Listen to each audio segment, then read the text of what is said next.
Well, I want to jump into a totally different segment because it's a segment that people don't really want to talk about when it comes to growing their business, but inevitably you have to talk about it. And that's the legal component.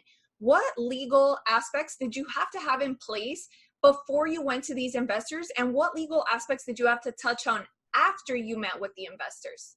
Yes. So we started the business using LegalZoom, which, you know, if you have a lot of entrepreneur listeners, I'm sure many have as well.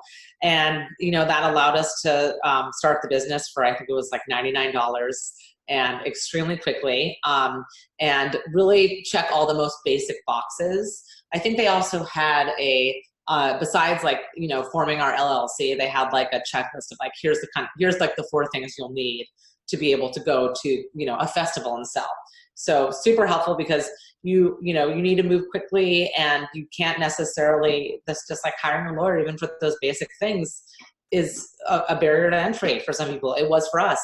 And you need also it to happen, you know, fast, because sometimes it's really about seizing that moment to get your idea out there, right? So that's how we started. We're very lucky because so Freya and I, the other founder, we also were in a relationship when we started. It all happened at once. We're now married with, you know, a son, everything, and another baby on the way. Everything worked out, you know, don't worry.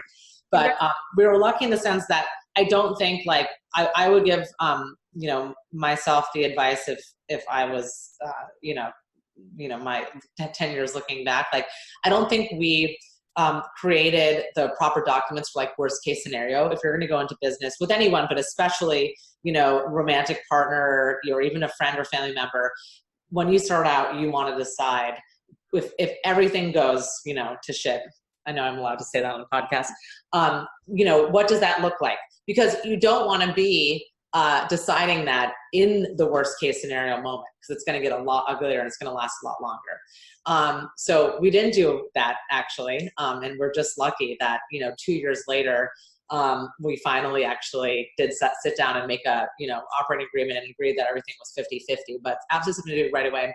The other thing I would say is ideally, both sides put even the tiniest bit of money in, like even let's call it, you know, $1,000, like, because you want to have some skin in the game, that makes you think about walking away.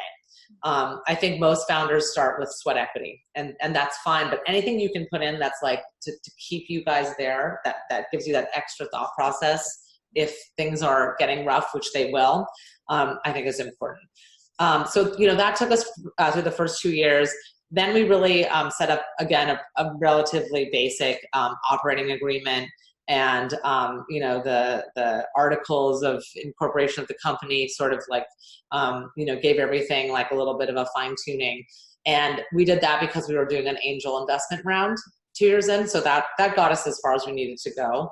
And then we really didn't do that much legally, to be honest, other than probably raising our insurance needs and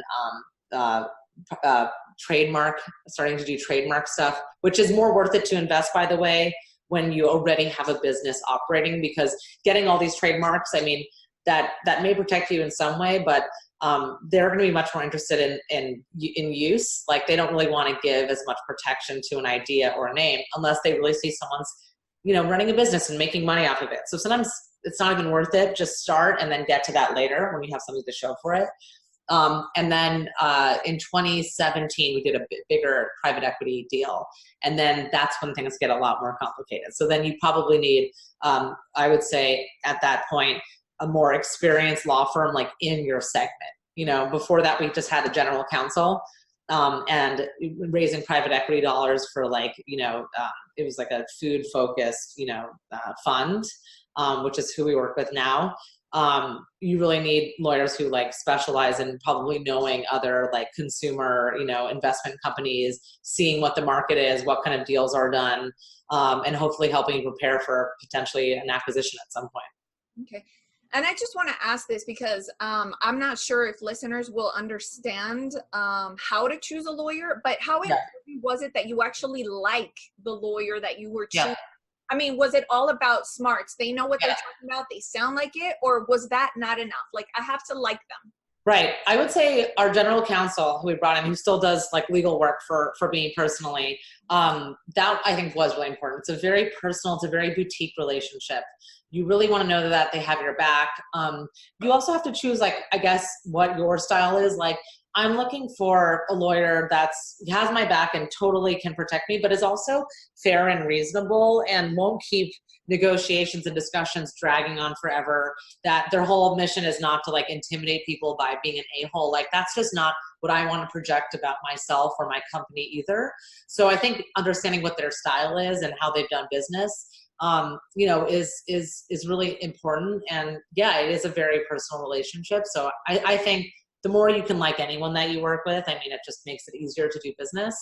I would say then, you know, as far as now our more kind of specialized law firm, I think, you know, a similar idea where they're going to be representing you. So how do they go about doing that?